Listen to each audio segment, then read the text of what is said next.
Welcome to this course on symmetry and structure in the solid state. This would be a 12-week course which is offered under NPTEL, which means that there is a total of 30 hours which we spend to cover the essentials of symmetry and structure determination. And of course, since we say it is solid state, it will be referring to solids and particularly crystalline solids. The questions, if you have any during this entire course and so on, can be addressed to me on the email, which the address of which is given here. This is Guru Rao. This is the address, gururao@iiscac.in. Let's make a beginning. In fact, we have to always begin at the beginning so that we can reach an end. And this total of 30 hours now will be covered by understanding the three-dimensional world in which we live in. There is one issue that is associated with the three-dimensional world, that is symmetry. And both man and nature have a love for symmetry. Symmetry is something which exists all around us, and we grow as a part and parcel of symmetry. And therefore, getting a basic idea of what is symmetry is all about is essential. And of course, we have to formulate laws, rules, and of course the mathematics that is behind understanding symmetry, so that any type of symmetry which occurs both in nature and in the man-made materials will be understandable in terms of these issue of symmetry. Man always loved symmetry because whatever constructions we did and whatever constructions we continue to do, there is always an angle which is given to understand and appreciate symmetry in any construction we make. Nature also kept this in mind, as we see from the way in which the trees grow, the plants grow and so on. But if we go to the very closer details of symmetry, we find there is a considerable amount of asymmetry. In fact, it is the asymmetry which makes symmetry more appealing. And this is of course observed in many cases, like for example, particularly in south of India, they put a black dot on the face of the child during the birthdays or first year birthday celebration and so on. Now, the fact that there is a black dot introduces asymmetry, but this allows you to appreciate the symmetry. So, the baby is supposed to be appearing more and more beautiful. Of course, they say it is the blessing of God and also the darting of the evil, which is why they put this black dot. But essentially, the black dot is enhancing the symmetry that is associated with the baby's face, for example. And that's how symmetry is an issue which has to be understood both in terms of symmetry and the asymmetry which as a consequence appears. In materials, it so happens that the presence of asymmetry is the one which is required to give a property for a material. The most symmetric material is always not very interesting from its property point of view. So, if you want to imbibe a property to a material, it is essential that you introduce the asymmetry associated with a given material. So, material design, material construction also involves the laws of symmetry. What is more interesting is symmetry encompasses more or less all aspects of science, be it biology, be it material science, be it physics. In fact, I teach a course where people come from all parts of the institute, all departments who attend this particular course, because understanding symmetry is a fundamental issue which is required in order to pursue any kind of research in future. So, that way this is a very fundamental course. And I will keep in mind that the participants who are in this program also are coming from different disciplines. There may be people coming from biology who probably had mathematics even at the 12th standard level, and therefore it is essential that these people who are at the attending this course will also get a flavor of the entire understanding of symmetry. Now, symmetry also, as I mentioned, dictates the structure of the material, and therefore symmetry and structure go hand in hand, and the concept associated in this course will be to build the symmetry and structure in order to understand the solid state associated material. Now, what do we mean by a solid state? In fact, matter exists in three forms: gases, liquids and solids. These are the three forms. Of course, there is a fourth state of matter, which is the plasma, which we will not touch in this particular course. But other than that, there are three states of matter. In gases, it so happens that the particles which constitute the gas are not in contact with each other. They are very independent of each other, and therefore, the particles are free to move. For example, like air in this room. When the air in this room is spread, the particles are all over this room. Suppose we open the door, the air goes out of the room and then balances its pressure with the external world, outside air, and therefore, there is an issue of particles being completely free. So, if one wants to study the structure of this particle, then it is possible with gases, because we can study the structure of one isolated particle. The methodology and the experimentation, however, becomes extremely difficult in order to study one single particle of a gas, particularly with the fact that at given temperature and pressure conditions, let us say the normal temperature and pressure conditions, these gas particles are moving with enormous speeds, and therefore, arresting them in one place and studying the structure becomes an issue. It is not, I am not saying that it is not possible to study gas structures. In fact, people have studied gas structures by a variety of methodologies, by, for example, creating a very high vacuum, and in that particular vacuum this one single particle can be analyzed, and there are methodologies that are developed. When gases now are taken and compressed, let us say we apply pressure on gases or we apply reduce the temperature. So, two parameters, thermodynamic parameters, temperature and pressure, can now convert gases to liquids. In most of the cases, not in all, but in most of the cases, gases can be converted to liquids by application of pressure or reduction in temperature. As we go to lower temperatures, the particles now, which are totally free to move around, become somewhat connected to each other, and that is how the particles in a liquid are connected to each other and liquids flow.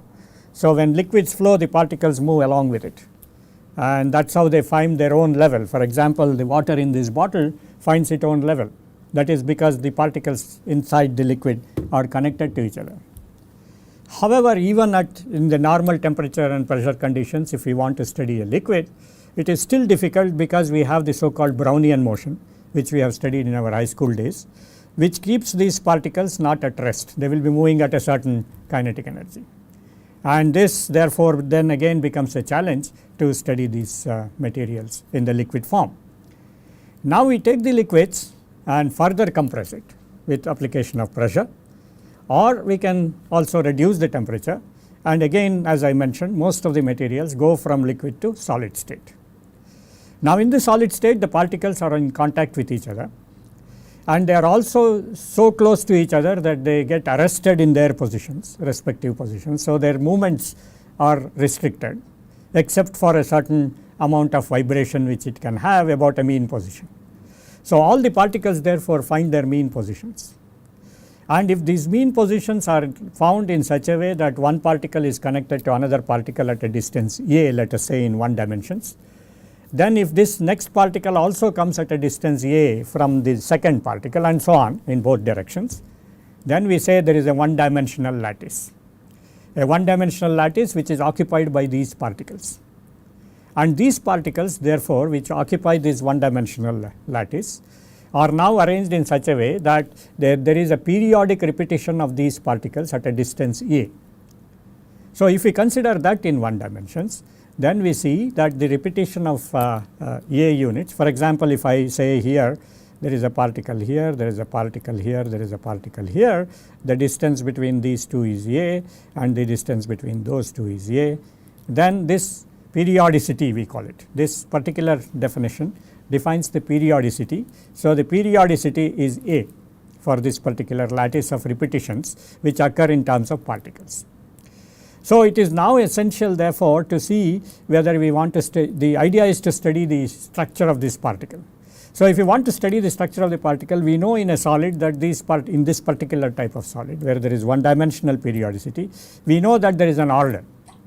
Now, because of this order, the particles are arrested in their positions. They are not now moving around freely, and so it is possible now to focus on that point and determine the structure of that particular particle. Now, if this repeats now itself in 2 dimensions, let us say we go in this direction and this is B and the particle repeats again periodically in that direction, then we have a 2-dimensional lattice where the particles are occupying the lattice points.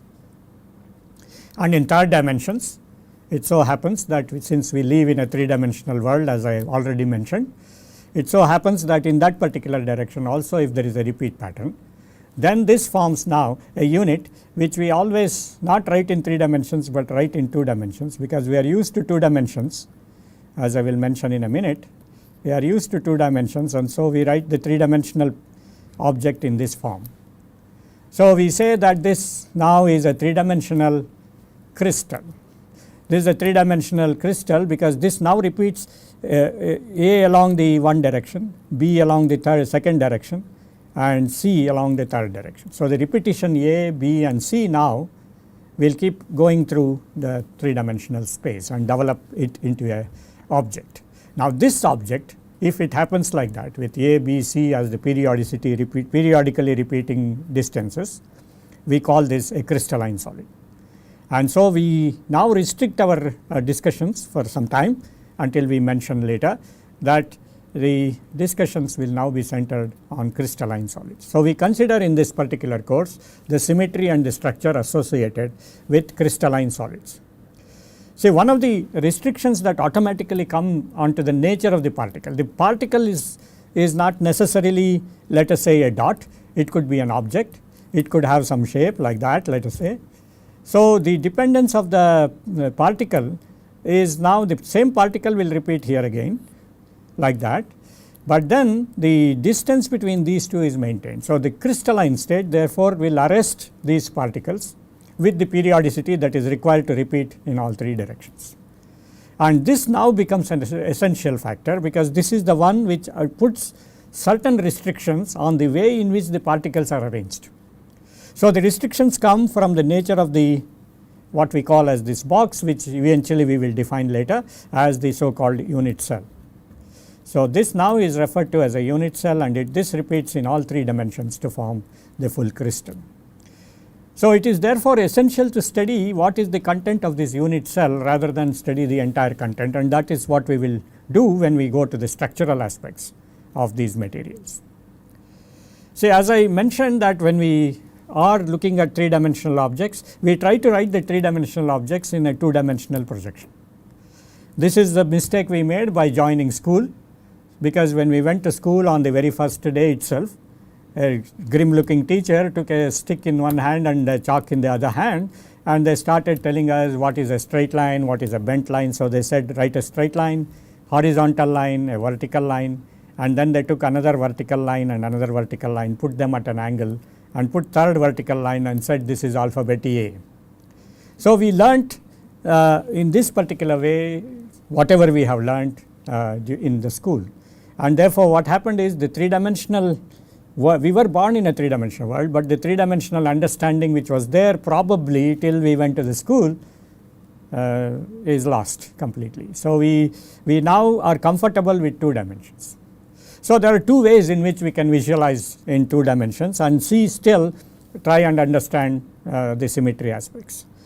One is of course what is known as stereographic projection. We will see in a minute how it looks like, and the other one is the so called pattern recognition in 2 dimensions.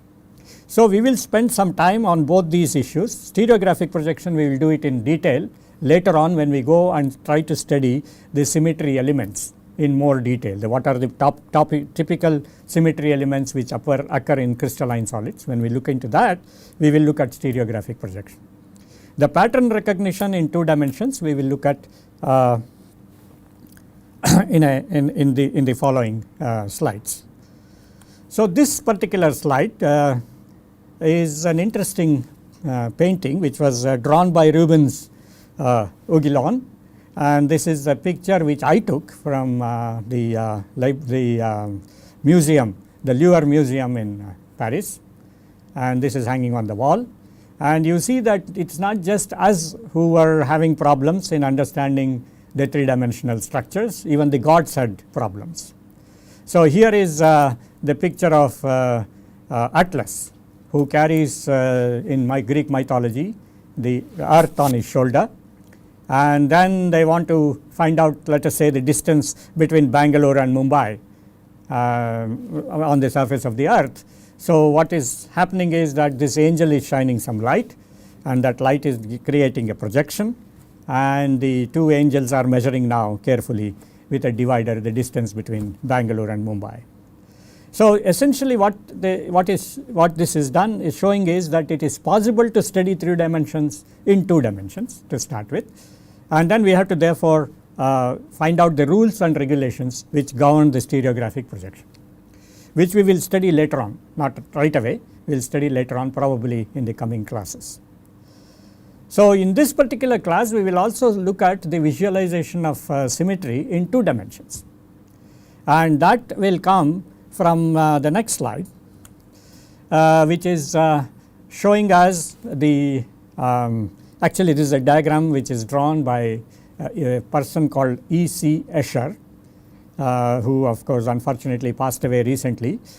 He made these abstract paintings. Of course, he is not a crystallographer, but he made these abstract painting with which we can understand all aspects of symmetry. In fact, more or less all the aspects that we need to describe the symmetry and structure in the solid state. And so, I am going to show you several of these diagrams, and then if people are interested in looking at the detail of these this particular set of pictures, there is an IUCR book which is issued, which is available, which gives you a list of all the E.C. Escher diagrams. And all these diagrams are somewhat abstract and somewhat imaginative. For example, here you see the flying horses. You have a set of white flying horses and a set of red flying horses, the white ones here and the red ones there. And these flying horses now repeat themselves in this 2-dimensional motif. So, if you now start this as a 0 of our mapping, then you call this as the A direction and this as the B direction, for example. Then in this A direction and B direction we have this motif, and this particular motif has a repeat pattern. For example, we get this white horse repeat itself at this position and repeat again here, repeat again here. This is at a certain fraction of A, and this is at a certain fraction of B. Now, this fraction of A and that fraction of B with respect to the A and B which we have marked here is essentially representing the unit which will now repeat itself in 2 dimensions to describe the entire motif. So, we take, let us say, the stomach of this horse, the stomach of that horse, and probably I have drawn it a little closer, it should be the stomach of the horse here and the stomach of the horse there. If we take that unit, if we take, it will now we take this unit, displace it to this position, displace it to that position, and so on, we will generate the entire motif. One of the beauties that is associated with this is also the fact that there is no empty space in this. So, it is completely close packed. So, when we are looking at crystalline materials also, when materials crystallize, like the flying horse can be replaced with a molecule, the molecules try to now arrange in such a way that they are close packed. This is the property of the fact that we need to have a solid. When the particles have to be in contact with each other, and if the particles have to be in such a way that they repeat in both A and B directions uniformly, then we will see that it has to have a close packing. So, if we call this as A prime and this as B prime, then we have this unit A prime B prime representing the repeat pattern. What is very interesting also is this is the fact that instead of taking the center of this horse as I have written, we can take any part of the white horse. We can take the nose of this horse, the nose of that horse, the nose of that horse, and the nose of that horse, and define the so called unit which repeats itself, and that unit will be identical to this unit. So, we can take any part of the white horse. Likewise, we can take any part of the red flying horse.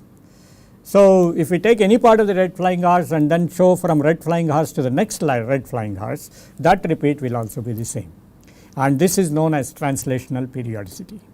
So, the periodicity with which it repeats in A direction and B direction is now controlled by an operation, a symmetry operation, which is now referred to as translation operation. So, this entire motif is now dependent upon the fact that we build these units and translate these units by a certain amount A prime along this direction and B prime along that direction. We can go either in the positive way or in the negative way, it remains one and the same. So therefore, we therefore describe this two-dimensional motif in this particular manner.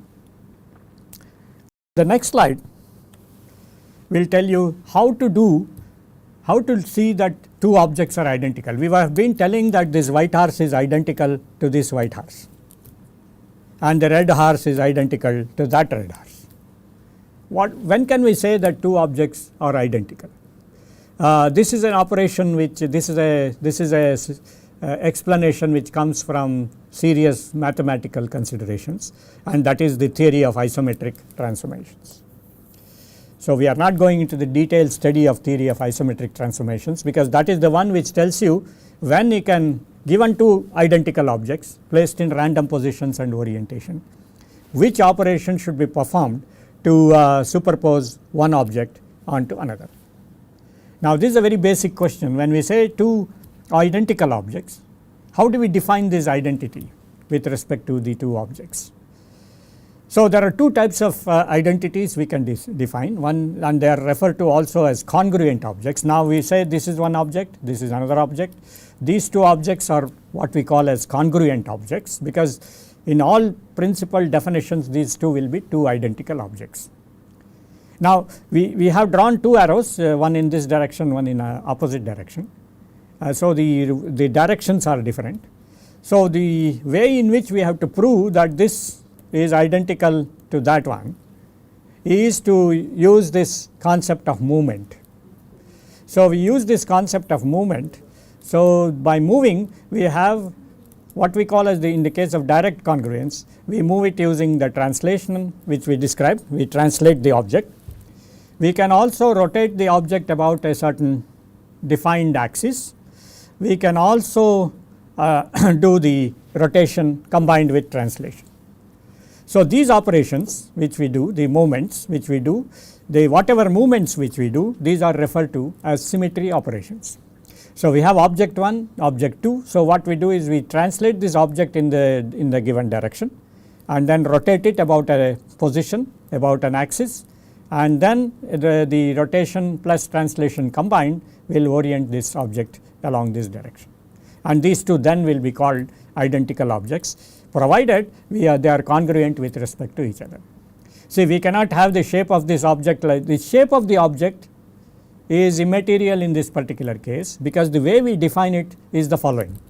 Suppose we take a point here on this object and another point there on the object, and draw the distance between these two is d1, that is a vector which we draw, and we take another point here and join these 2 points and call it as d2, and the angle between these two we call it as alpha 1.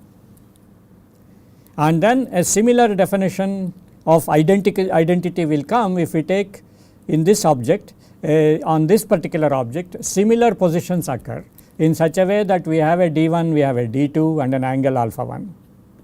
We call this as, let us say, alpha 1 prime, this is d1 prime and d2 prime. So by definition, the d1 and d2, so d1 prime and d2 prime. So if d1 is equal to d1 prime and d2 is equal to d2 prime, alpha 1 is equal to alpha 1 prime, then we say that these objects are congruent and they are of direct congruence. So in all cases of direct congruence, the movements will be either translation or rotation about an axis, or a combination of rotation and translation, which is referred to as the screw. So these movements will now bring in the objects onto direct congruence.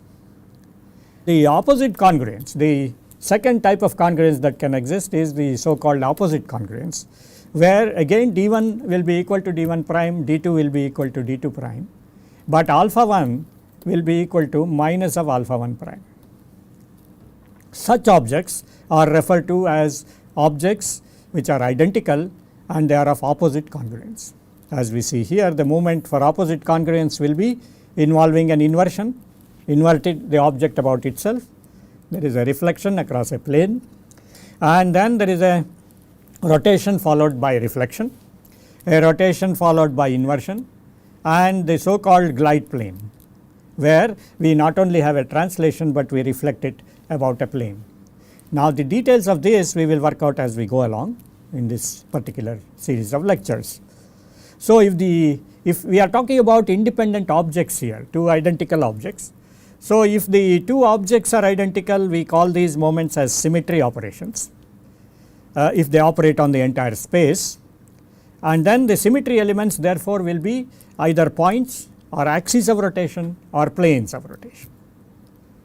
So, the entire space therefore now can be considered as a symmetric space with the following symmetry operations. The symmetry operations could be, with respect to a point we have an inversion, and with respect to axis we can have a rotation, we can have a reflection about a plane, and the combinations of these. So, points, axis and planes therefore form the so called symmetry elements.